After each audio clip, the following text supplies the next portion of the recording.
So this is the goal of the whole nga series, no? Secured nga series. Now, ariyo, gaano ka mo reasons why a lot of Christians are not 100% sure that they are saved. Number one reason is this. I'm sure you would agree with this, no? My good works and performance somewhat contribute to my salvation. Okay, may mga Christians gapati amo sina. Okay? For example, kung kulang ila pagsimba, let's say pastor mga 2 months na way ko kasimba daw hindi ko save, how? So they start to doubt whether they are really God's child. Now, number 2 reason is this. I am not faithful enough. May it be sa akong performance, may it be sa akong nga giving, nito kulang akong faithfulness. Arip again. And this is the most common nga reason. I still sin and have repeated the same failures over and over again. I know maka-relate ka mo diri. Pastor, nakasala ko. Kagangin nga sala, medyo dugay, sometimes ginaliwat-liwat ko obra. That's why subong, hindi ko ya maghambal na save ko ya. To tell you frankly, a lot of Christians ka nagdako gidya sa simbahan, hindi sure. Hindi gidya sure 100% ka save sila. Now, again, this message aims to convince you of only 2 things. Number 1, that there is no amount of good works can save you. Because if our good works cannot save us, then it could not also maintain our salvation. There are people who believe that salvation is by grace alone, in Christ alone, but they also believe na i-maintain mo ang imo salvation by your good works. I watched a debate sa isa ka debater online, isa ka bantog nga religion. And ang hambal niya, we also believe that Jesus Christ is our Savior, kag ginhatag siya sang Ginoo sa aton as a gift, libre siya, pero I have to maintain that gift in my hands by doing good works. Is it correct? No, tuod pamatian, no? Now, Aryo, I submit sa inyo that if there is no amount of good works nga makaluwas sa imo, therefore, there is also no amount of good works that can unsave you or keep you saved. Amen? Now, number 2, if our good works and performance cannot save us, then there is only one way to be saved. Liwaton ko ha? Kung wala sang good works nga makaluwas sa aton, ni isa. Therefore, isa lang aton palaagyan nga maluwas kita. And that is the Lord Jesus Christ. Amen? Now, common reasons why it's hard to believe ng salvation is through Christ alone. Anong kalabanan ng mga rason nga daw hindi kaya sometimes budlay i-convince ang tao, no, nga si Jesus enough nga ma-save ka. Kagang salvation libre. To be honest, sometimes kung mag-share ko, damo gidya nga ginbaliskad-baliskad ko ng salvation. In fact, I've shared last 2 years lang sa isa ka person very close sa akon. And that person is very religious. And nami pag-share ko, pero pag abot sa punta, sang nagpamangkot ako, are you saved? Are you sure that you are saved? Hambal niya, hindi pa. Kay kulang pa ang maayong buhat ko. Imagine, ginlatag ko na ang salvation siya. Now, ang question is this, no? Nga daw kabudlay magpatihaw. Namo Christians nga nabaptize na diri sa church, mangkuton mo doon, hindi gyapon convinced nga enough si Jesus nga ma-save sila. Number 1 reason is this, no? We are shaped by a reward system. Butang balon, nagdako kita sa sistema na kung maayo ka, then you will receive good. Kung malain ang ginihimo mo, then you will receive bad. And so, growing up, we carry that same mindset. For example, sang gamay ka pa, ginambalan ka ni nanay mo, ni kung buot ka bala pagpuli, o karon may lollipop ka sa akon. Tulog ka mayo na ha, hindi ka magpasaway kay tatay mo, kay pagbalik ko karon may tinapay ka. Pero kung hindi gani, isulod ta ka sa sako, pag ihaboy paanod sa suba. Grabe ka, brutal, no? Now, sa nag-eskwela ka na, elementary, The same system, reward system. Sang medyo nagdubo ang imo grade, kag hindi ka kapasar, kabit-kabit lang, do ginhilot-hilot lang, nagdala ikaw sang manok nga Bisaya kag ginhatag kay ma'am. So amo nang rason nga nakagraduate ka. Amen. Basta may naghimo sina Now, sang nakaobra ka naman, are, i-promote ka lang kung maayo ang imo performance. Kung hindi ka ni maayo, medyo i-demote ka jutay. And so, we grow up in this kind of system, and until now, amo ng sistema naton. Di ba? Even sa church na carry na nga sistema, nga we don't operate sa grace, we operate in a reward nga system. For example, kung pala tights ka gadya, kag ako imo tights sa simbahan, medyo palangga ka sang simbahan, kag hindi ikaw masaway. Hadlok ang pastor magsaway sa imo. You see that? Now, ginacarry na naton daily sa life naton ang reward system. That is why, pag abot sa aton kaluwasan, do ka budlay magpati nga ang aton kaluwasan libre. Okay? Number 2 reason is this. Religious minds resist grace. Liwaton ko religious minds resist grace. Why? Hambala-bala ang tao nga ma-save ka hindi paagi sa imo pagpaningwa, kag paagi sa imo faithfulness, kag paagi sa imo mayong buhat. Do you think batunon dayon sang religious na person? Hindi. Kaya nga, para sa reliyoso nga tao, ang rason gani nga ara ko dira, ang rason gani nga tuton ko kay nga para maluwas ako. Now you're telling me nga libre? Unfair niya karon sa akon nga nagambudlay ko, nga maayo ko nga tao, nga gamay akon sala compare sa ila. No wonder why si Jesus did not come for the righteous people, for the religious people, and humble Jesus Christ. I came not for the righteous, I came for what? For sinners to repentance. Because only sinners realize their need of Savior. Ang mga self-righteous na tao, mga religious na tao, budlay gid yang magpati kay Jesus. Kaya nga din sila nakasandig sa ila pagka-religyoso. Budlay kayo i-convince ng tao nga religyoso. Ikatatlo amo ni. There are some sincere believers nga nag-worry that if you preach eternal security, it will lead people to become lazy in serving God. Pero they are sincere. O galing, sala lang ang ila pag-intindi sa gospel. Okay? Some also, sincere Christians believe na kung itudlo nimong eternal security, it will give people license to sin. Again, ginplastaran na nato nagligad that if you're truly a saved person, you will never enjoy sin. You will not continue on sinning. So sa subong aga, I would like to convince you, 5 lang gid ka rason kung nga hindi gid kita ya maluwas paagi sa aton maayong buhat, kag si Kristo lang gid ang makaluwas sa aton kag wala na sang iban. Amen. Jesus plus nothing. 5 reasons why you can never be saved by good works. Number 1 reason is this. You are born a sinner.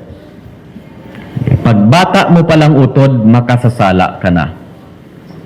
You are born a sinner. Romans 5:19. For just as through the disobedience of the one man, sino ng one man? Adam. The many were made sinners. Question, paano ikaw naging makasasala?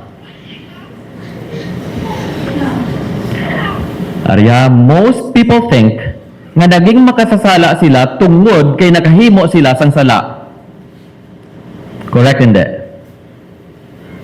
Most people think, magkotabla, makasasala hindi, yes. Na paano mo na bagang makasasala? Kay nakahimo ako sang sala. That is wrong according to the Bible.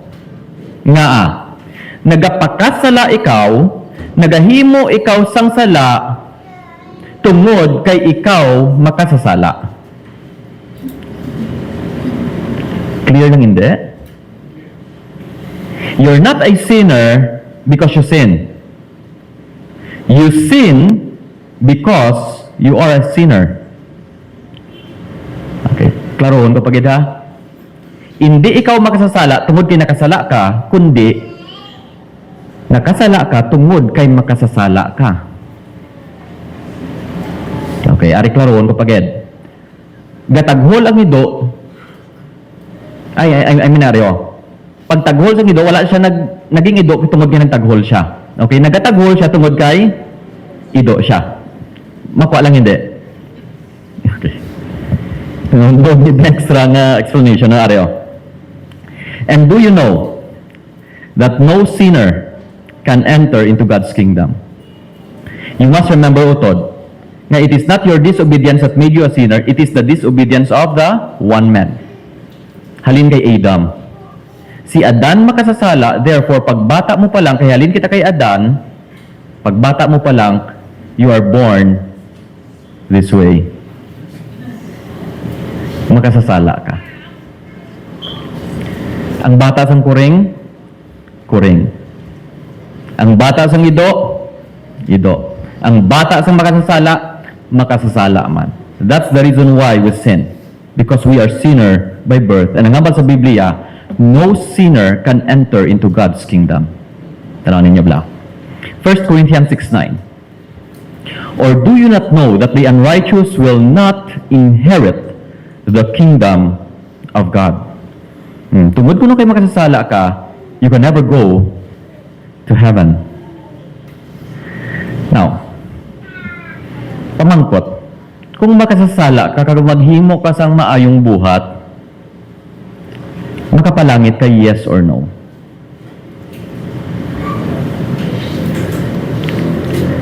Kung ikaw ang pinakabuot nga tawo nga sweldo mo kada bulan, let's say, 1 milyon. Nga, tag mo tanan, way kabilin para sa kuwi mo kagulingon. Makapalangit ka, yes or no? Sabta nyo, be?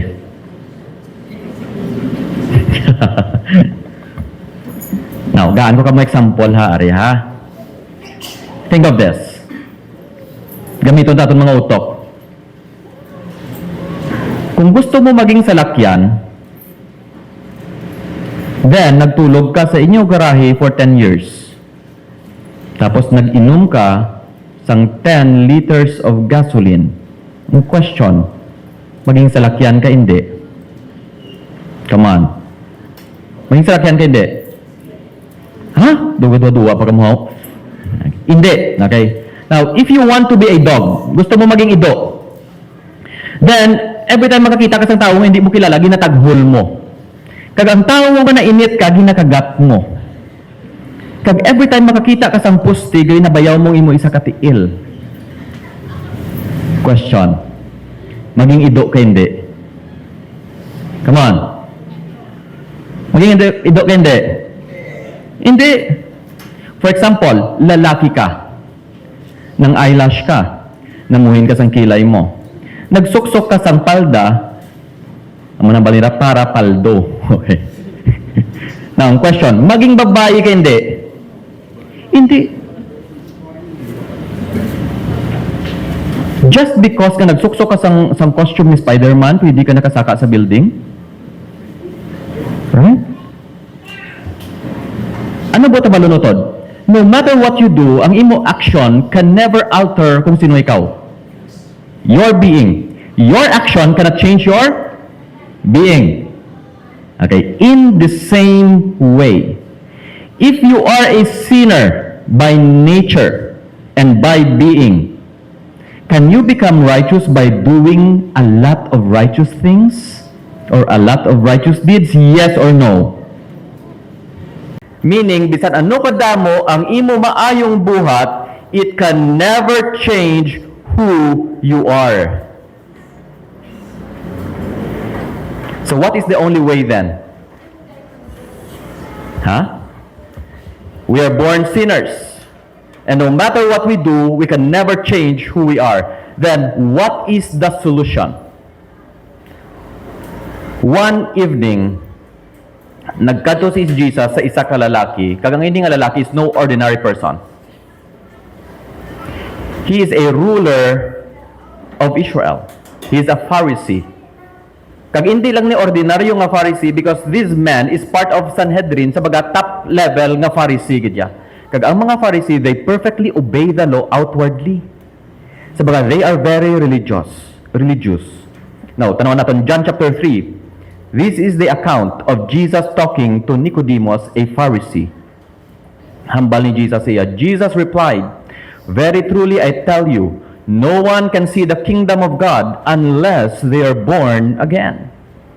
Now, para kay Nicodemus, masave siya by his good works, right? By his obedience to the law. Pero pag-abot pa lang ni Jesus, imbukada pa lang ni Jesus sa iya, Nicodemus, I'll tell you, you cannot see the kingdom of God unless you are born again. Verse 4. How can someone be born when they are old? Nicodemus asked. Tsak tuman, no?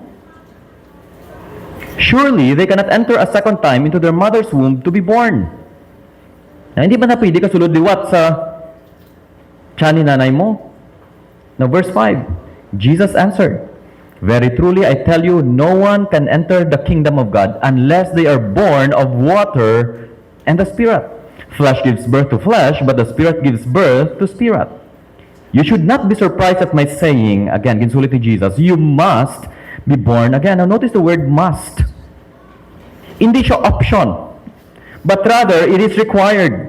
Hambali Jesus Christ, unless you are born again, wala gid ya tsansa nga makapalangit ka. Because again, ang aton first birth, physical. We are born sinners.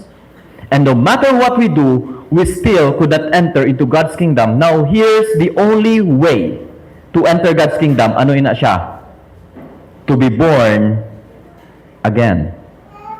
Dapat mabata ikaw liwat. Ginhambal na ni Jesus sa tao who perfectly obeyed the law. It's like saying, nagambal si Jesus, Nicodemus, bisan ano pagkadamo ang ginaobra mo nga mayong buhat, hindi na makaluwas sa imo because again, you are still a sinner. You need to be born again. Verse 6. Gin-explain din ni Jesus, duwa ka klase birth. Una, ano nga birth ini? Tanawan ninyo. Ara sa verse 6. Come on. What kind of birth is this? Huh? Physical. Flesh gives birth to flesh. That is our first birth. Tandaan ninyo ha? That is physical birth. Ang second kind of birth is this. Spirit gives birth to spirit. That is our second birth, our spiritual birth. Clear in that? Now, going back to verse 5 dira. Jesus answered, "Very truly I tell you, no one can enter the kingdom of God unless they are born of water and the Spirit." Ang born of water, dito baptism na hindi. A lot of people say baptism na. Hambal nila, dapat mabaptize ka para masave ka.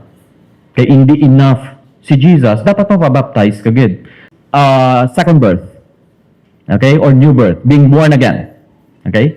So, wala ka darasing may makita na ga-speak about water baptism. Tigintik nila literal ang water baptism, dira. Okay? So, ang born of water is this. Ano ini siya?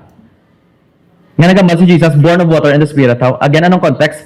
Christ is talking about two kinds of birth, physical and spiritual. Now, born of water and the Spirit. Ang the Spirit, of course, is spiritual birth. How about ang born of water?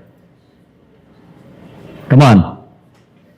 Physical birth. Kaya nga din ka linsang before ka na bata out. For 9 months din ka. Sa womb ni nanay mo. No wonder why ang ginhambal dira ni Jesus sa kay Nicodemus. Hambal ni Nicodemus surely they cannot enter a second time into their mother's womb. You see that? So ang mind ni Nicodemus ara sa mother's womb, kaginhambal lang ni Jesus siya, you must be born of water. Kaya nga, for 9 months ara ka dira pagwa mo din kalin sa tubi ani nanay mo. So that refers to physical birth. You get the context. And then of the Spirit, that is spiritual birth. Okay? I hope clear na ina siya ha. Now, ari ha. Din kita una halin sa first birth aton halin kay Adam. Adam is a sinner, therefore anyone born of Adam is born a sinner, and because you are a sinner, you cannot enter God's kingdom no matter what you do. Now, second birth naton diin makita. 2 Corinthians 5:17. Therefore, if anyone is in Christ, he is a what? A new creation. The old has passed away. Behold, the new has come. Now, diin makita natin second birth. Sakay? Exactly, sakay Jesus Christ. Now, is Christ sinner or righteous? Come on. Righteous. Kaya ang aton birth sakay Jesus, the moment you put your faith, siya, anong aton kind of birth? That is spiritual birth. Butang balon na bata kita kay Jesus. Tungod kay righteous si Jesus, anyone born of Him is also, come on, is also righteous. Amen? Nakuha lang ang logic, wala. I hope na-explain ko clearly. If you are born of Adam, he is a sinner, then you are born sinner. That's why you sin. If you are in Christ, then you are born again, spiritual birth, then you are born righteous.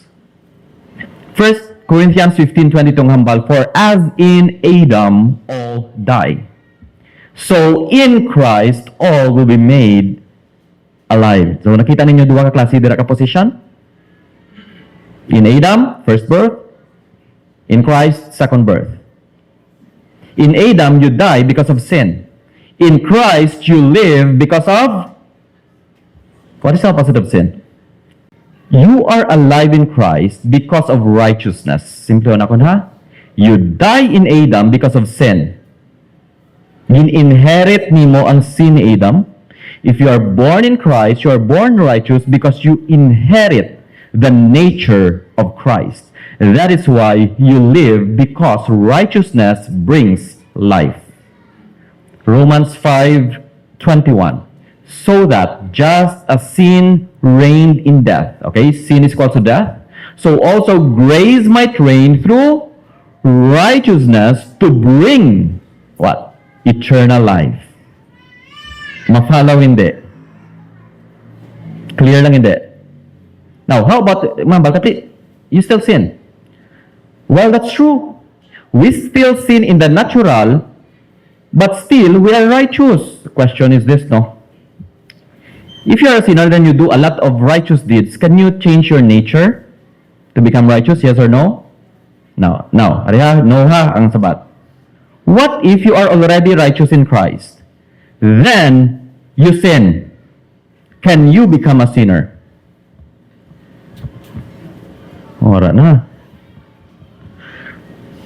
For example, no, righteous ka na, tinlo ka na, diba, sige, no? You're a child of God.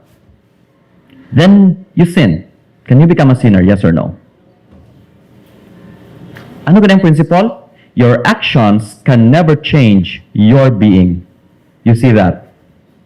That is why we are forever righteous. We don't do right to become righteous. We do right because we are righteous. Amen. Do you see the difference? We are not sinners because we sin. We sin because we are sinners. In the same logic, we do right not to become righteous before God. We do right because we are righteous. Ang aton action naghalin sa kung sino kita. Pero ang kung sino kita, hindi affected sa aton nga actions. It can never change who we are. Amen? Titus 3:5. Dirigin wrap up ni Paul. He saved us not because of righteous things we had done. Wow, klaro kayo tod ang verse. Nga save ka sa ginuuhaw, ano unang rason? Not because of the righteous things we had done, but because of His mercy. He saved us through what? Through the washing of rebirth and renewal by the Holy Spirit. Renewal means new birth. Rebirth means second birth. You must be born again. It's not a religion to be born again, by the way. It's an event that happens to you the moment you put your faith in Christ. The Bible says that God made you a new creation, His workmanship, Ephesians 2:10, in Christ Jesus, created for good works. Again, we are not saved by good works, we are saved for good works. Okay? Number 2 reason is this. Why we can never be saved by good works. Number 2 is this, because God requires perfection. Do you know nga wala nagambal ang Ginoo sa imo that you need to become a better person? Ang hambal ni Jesus Christ, you must be perfect. God requires perfection, not improvement. Matthew 5, verse 48, anong hambal ni Jesus? Be perfect, therefore, as your heavenly Father is perfect. Are you perfect, yes or no? Before you meet Christ? And even until now? Are you perfect in your action? Sa isip, sa salita, at sa gawa?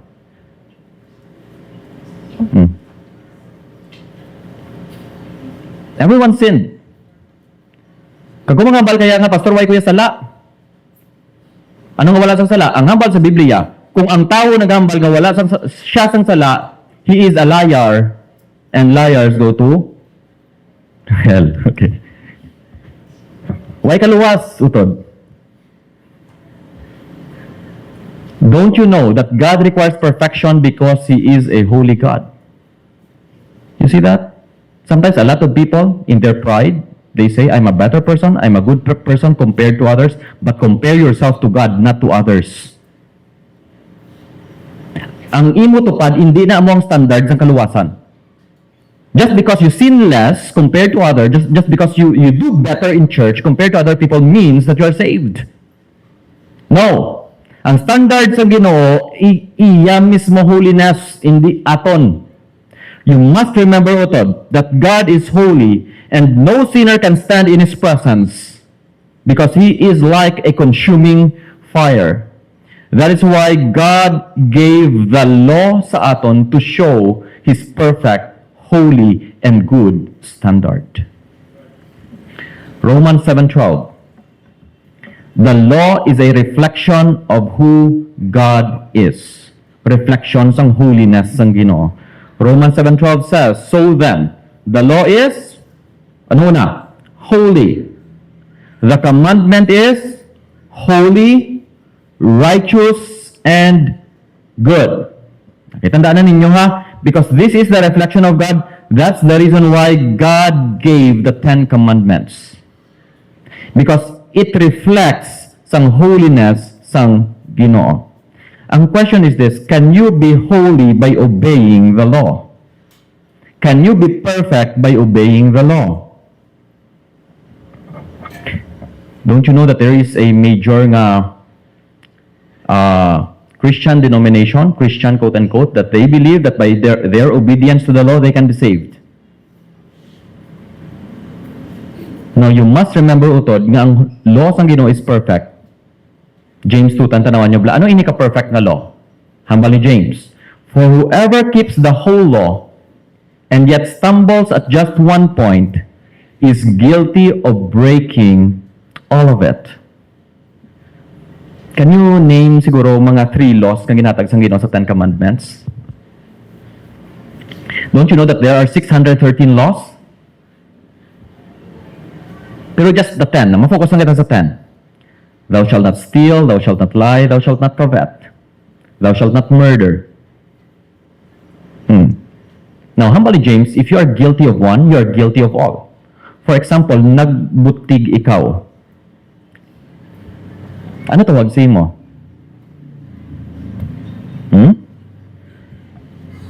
Kung nagbutig ka sa tubangan sa Ginoo, ano ang hatol sa Ginoo sa imo?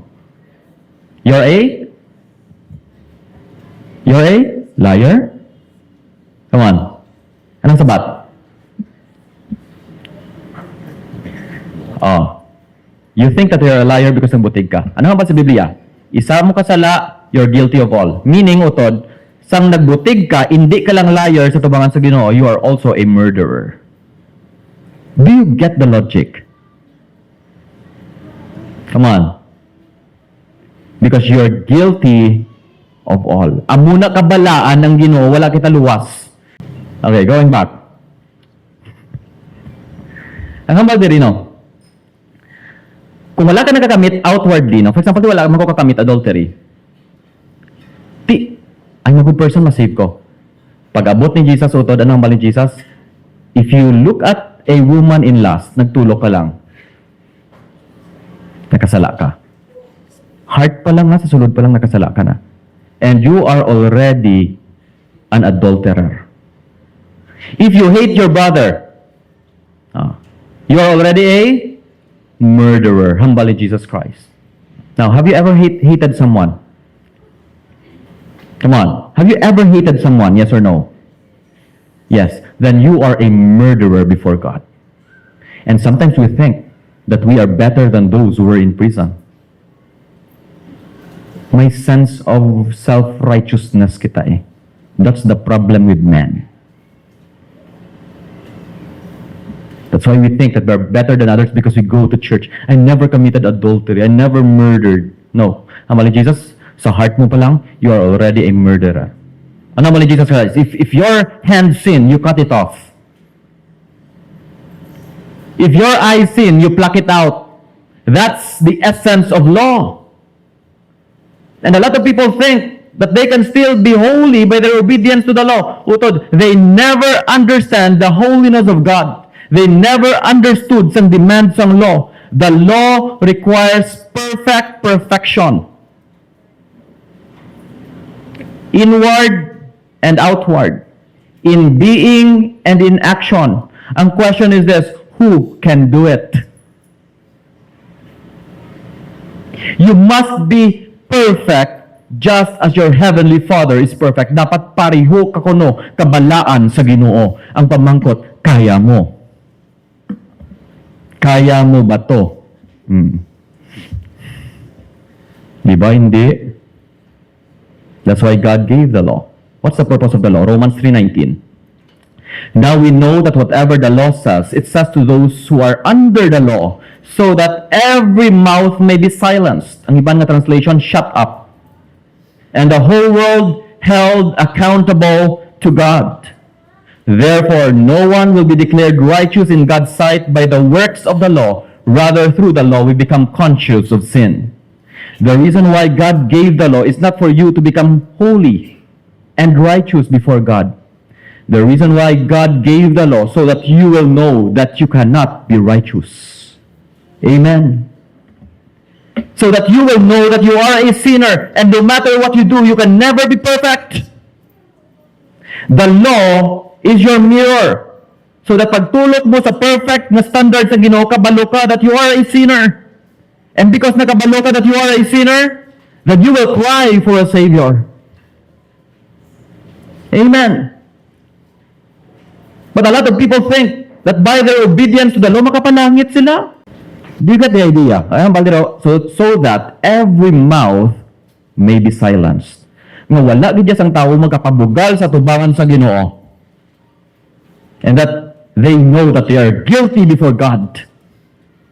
That's why God gave the law. Second solution sa Ginoo, because no one can be declared righteous by their obedience to the law. God sent His Son. Tungod kay wala sang perpekto nga tawo anong ginhimo sang Ginoo, nagpakatawo siya paagi sa kay Kristo. Galatians 4:4 says, "But when the set time had fully come, God sent His Son, born of a woman," notice this term, born under the law. God sent His Son speaks of His deity. Nga si Jesus, Diyos, nga halin sa Ginoo. He shared the same nature with the Father. Born of a woman speaks of His humanity. Nga si Jesus, wala na bata tungod sa lalaki. Hindi siya halin kay Adam. By the way, din gani halin ng sin. Sin entered through Adam. Si Jesus is born of a woman, speaks of His humanity, and speaks of His perfection. That Jesus was never tainted by sin since birth. Jesus is the only one who is holy. And that's the reason why He is born of God. He is born of a woman. And is born under the law. So that ang righteous requirements ng law nga hindi naton kaya i-fulfill, si Jesus ang mag-obra sina in behalf of us. No one is good, humble in Jesus Christ, except God. That's the reason why God made Himself like us. So that what we could not do, He did. Romans 5:19, tanaw natin bla. For just as through the disobedience of the one man, the many were made sinners. Again, naging makasasala kita, not because we sin, naging makasasala kita tungod sa sala ni Adam. So also, hambal dira, through the obedience of the one man. Kaya sino ko na obedience? Sino ng one man nga next? Jesus. The many will be made righteous. Kagina, the many were made sinners. Everyone is a sinner, right? Pero in Christ, through His obedience, in the aton obedience, we were made righteous. Do you understand the gospel? That you are not righteous by your obedience, so you are righteous by the obedience of Christ. Amen. Hindi kita kaya utod maging perfect. But praise God for the cross. Because on the cross, God declared us righteous by Christ's death and sacrifice. 2 Corinthians 5:21. Anong hambal dira? God made Him, Jesus, who had no sin. Wala sala si Christ, He's righteous. To be sin for us, so that in Him we might become the righteousness of God. You see that? Christ is righteous, but He was made sin. Kaya sino sin? You still follow? Come on. Kaya sino sin nga naging sin si Christ? He is righteous, right? But He was made sin by our sins. Now, pamangkot, ang hambal dira, we were made the righteousness of God. Just like our Father who is perfect. Amen? We were made the righteousness of God. Kay sino righteousness? Kay Jesus. Because on the cross, Christ took our place. He took upon Himself our sin. Ginuuban niya ang jacket nimo nga itom. And ginhatag niya ang iya jacket nga puti sa imo. Christ was made sin on the cross. We were made righteous on the cross. He was made sin by our sins. We were made righteous by whose righteousness? By Jesus' righteousness. Amen. Now we can enter God's kingdom. Galatians 2:16 says, a person is not justified by the works of the law, but by faith in Jesus Christ. Hindi ka kuno, ang justified means to be declared righteous as if wala ka sang sala.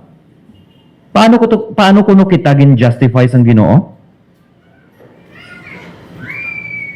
Come on. Paano kita gin-justify sang Ginoo? Is it by works? Is it by your good works? Is it by your obedience? No. It is by faith in Jesus Christ. Amen. Because the moment you put your faith sa kay Jesus, the perfection of Christ was credited sa imo. It is His obedience, it is His sacrifice. Because ang tuod nga Christianity is never about our sacrifice for God, it is about His sacrifice for us. You get the point? Number 3. The payment of sin is that. Ari isa ni sa pinakaklaro nga punto, no? Nga ang hindi kita niya masave by good works. Ano nga ba sa Biblia? Ano ko ng payments ng sala? Kamatayon. Romans 6:23 says, for the wages of sin is death. Ano ko ng bayad ng sala? Kamatayon. Clear hindi. Ariya, i-plaster ko sa inyo mayo, ha? Wala na kambalang Biblia ngang bayad sang sala, good works. Wala na kambalang Biblia ngang bayad sang sala, church membership. Wala na kambalang Biblia ngang bayad sang sala, baptism. Now, I encourage you to be baptized, to go and be baptized, right? Amen? Now, if you want the explanation for baptism, ara sa aton YouTube, tanawan nyo lang. Baptism is very important. But then again, it could not save you. Because the payment of sin is death. No matter how many good works you do, it can never pay your sin's wage. When you are guilty before God, no matter how many good works you do, you are still guilty and you still need to die. Because that's the punishment of sin. It is never good works. And a lot of people believe nga kung maayo lang ko, di rin problem sa social media. You know what? Kung nagsimba ka, may plus 10 ka nga ligtas points. May cryptocurrency. Kung mamuyayaw ka, papaaba mo para hindi mabuhinan points mo sa langit. Ang pamangkot, sino naghambal nga may point system? Come on. Do you know that every religion believe in a merit nga system? Nga kung maayo ka, may plus 10 ka, that's why kumplituhon mo gid ang pagsimba nimo. Di ba na? But those things does not exist in the Bible. Because again, your good works can never pay for your sins.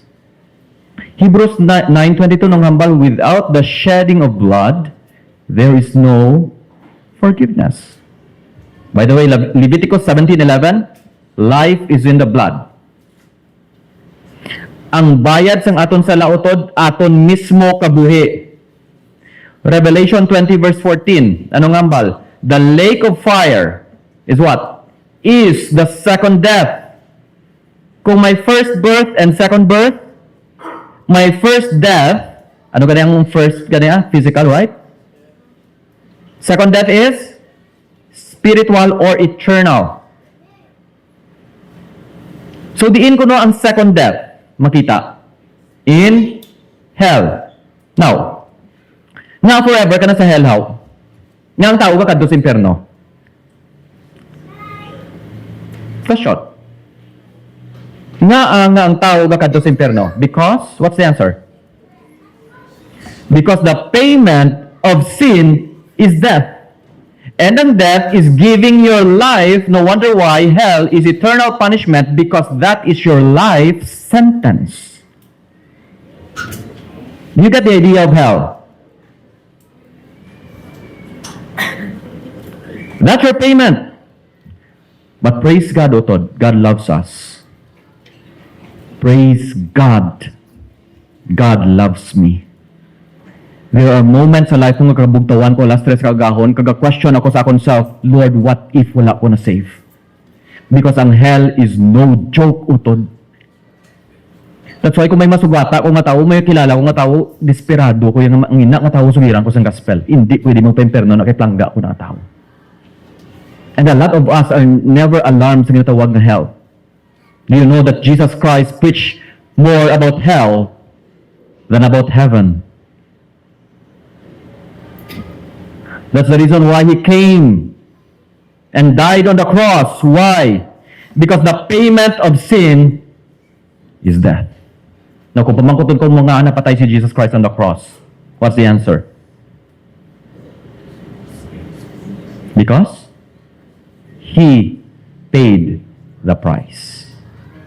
For even the Son of Man, that's Mark 10:45, for even the Son of Man did not come to be served, but to serve. And notice this term, to give His life as a ransom for many.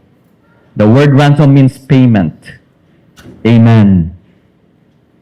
That's the reason why Christ died on the cross. He gave His life as a payment for our sins. Utod, kung nag-check out ikaw sa Shopee, kabalo kagid sini. Now, there are mode of payments. Pwede COD, pwede credit card, pwede S-Pay later. Kadlaw ka mo. May mode of payment. Pero utod, when it comes sa aton salvation, duwa lang gid ang mode of payment. It's either you pay for your sins with your life and go to hell, or you receive the payment Jesus Christ made for you by faith. Amen.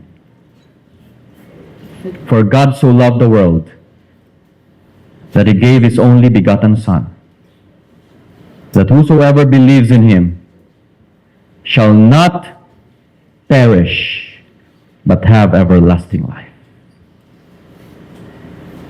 You understand the principle? That's why we can never be saved by doing good.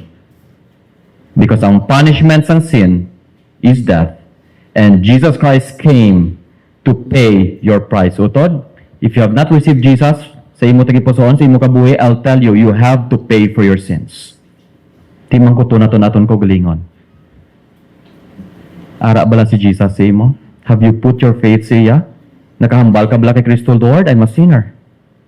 And no matter what I do, I can never save myself, Lord. My religion could not save me. My good works could not save me. Lord, I repent of my sins and I humble myself before you. I give myself to you, Lord, and I receive the life that you gave on the cross for me to be saved. Have you ever made that decision sa life ni Motod? You have to repent of your sins and receive Jesus Christ as your Lord and Savior. He is the only payment na makaluwas sa imo. Amen. Now, number 4, 5 lang man eh. So, number 3, the payment of sin is death. Number 4, salvation is a free gift by grace. Well, again, salvation is a gift, not a reward. Damo, gadya tao na balda dire. Because we think ng kaluwasan na reward siya. God. Pero nang sa Biblia, regalo siya. Hindi siya reward. What is the difference ng regalo sa reward? Ang reward, ginapangabudlayan. Right? Gina-earn ni mo. You know, ang salvation is not a reward, it is a gift. Ang reward may bayad, ang regalo libre. Okay? Now, the essence of all religion, you know what? Tanan nga religion gapati nga ang kaluwasan reward. Just think of any religion right now. Hindi ko na pag-i-name kada isa. Ang difference lang sa Christianity is not based on reward, it is based on grace because grace is free. Meaning sa grace sa Biblia mo ni undeserved favor that cannot be earned. Grace and gift in the Bible, synonymous ni siya. Isa lang ni utod. When we say gift, it refers to grace. When we say grace, it is a gift. Now, let me prove that to you. Romans 5:15. For if the many died by the sin of the one man, that refers to, by the way, everyone died because of Adam, and damo napatay. How much more did God's grace and the gift, okay, gingamit ni Paul, isa lang ka term, no? Grace and gift, that came by the grace, naman, isulit naman, of the one man, Jesus Christ, overflow to many. So when we say gift, it is the same thing with grace. And we are saved by grace, not by works. Okay, Ephesians 2:8 and 9. Ano bali Paul? For it is by grace you have been saved. And how do we receive this grace, by the way? Through faith. Diba? God gave Jesus aton. He is the gift of God. And whosoever believes, we receive this grace by believing, by putting our faith sa iya. And this is not from yourself. Oh, buta malunotod, hindi mo gali kaya, luwason ang imo kaugalingon. It is the what? The gift of God. Ginsulit pa ni Paul, not by works, so that no one can boast. Do you know nga kung ang salvation, balawtod, pagi lagi sa mayong buhat, pag abot sa langit, mansig tikalay kita. Mansig pabugal. And God resisteth the proud.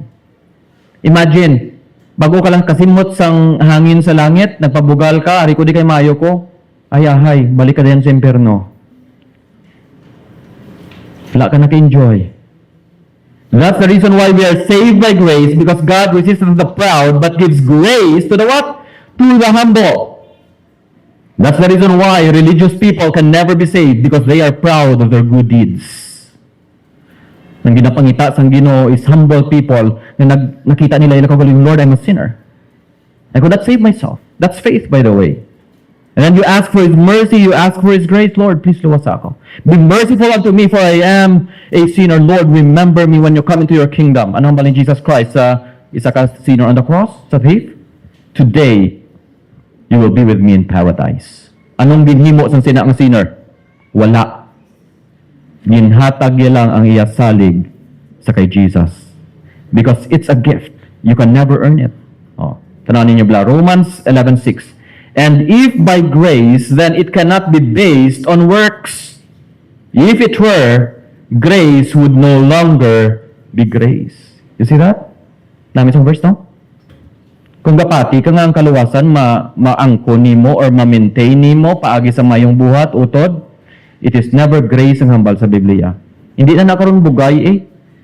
When was the last time na gingaan ka sa regalo? And then ang paghatag sa imo na mangkot kaya, pila ni? Try nyo bala, hatag ka mo regalo nga libre, nga malahalon, tapos ang gingaan mo na mangkot sa imo, pila ni? Di ba? Do kaon mong regalo kag itampa siya. Ay mamangkot ka pagkara libre ni. Tampaon kag panilagan para makamarasmas nga ang kaluwasan regalo, hindi reward. Amen. Ang question is this, no? Kaya damo gambal, kamo mga baptist, kamo mga Christian, you chip in your salvation. Mapati ka lang kay Jesus, save ka na. Question, chip ang ating salvation, hindi? Yes or no? Come on. Amo nang argument eh. Chip, kamo. Kay salig lang kamo Jesus, save ka mo. Todo hindi. Ang regalo libre, yes or no? No. Ang regalo, hindi libre o tod. Kaya nga, tanong niyo yung for the wages of sin is death, but the gift of God is eternal life in Christ Jesus our Lord. Hindi libre ang regalo sa naghatag. Libre sa nagbaton.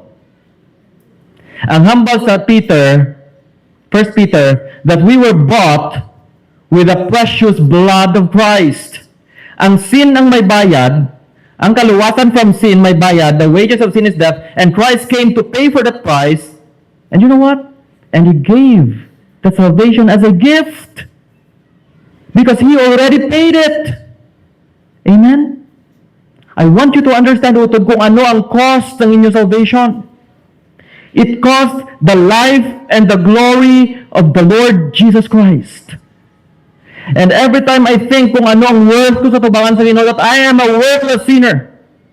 And that Christ, who is the glory of God, came and died on the cross, a gruesome death, painful and shameful death just for me. Utod, hindi mo mapunggan magpalangga kay Jesus Christ. I owe everything sa iya because He gave His life for me. This salvation is special. This salvation that I have is costly. Yes, it is free. But it cost the life of my Savior. John 1:12, how do you receive this gift? Yet to all who did receive Him, to those who believed in His name, He gave the right to become children of God. Wala mga regalo, tod, wala ginapangabudlayan. Ano lang ginaobra sa regalo? Baton. Question. Kung ginhatag sa imong regalo, kag wala mo ginbaton, maging imo na hindi. Hindi. Amen? You can reject that gift. That's why hambal, whosoever believes. Kung sino lang. Because only those who receive, only those who believe, will receive that gift.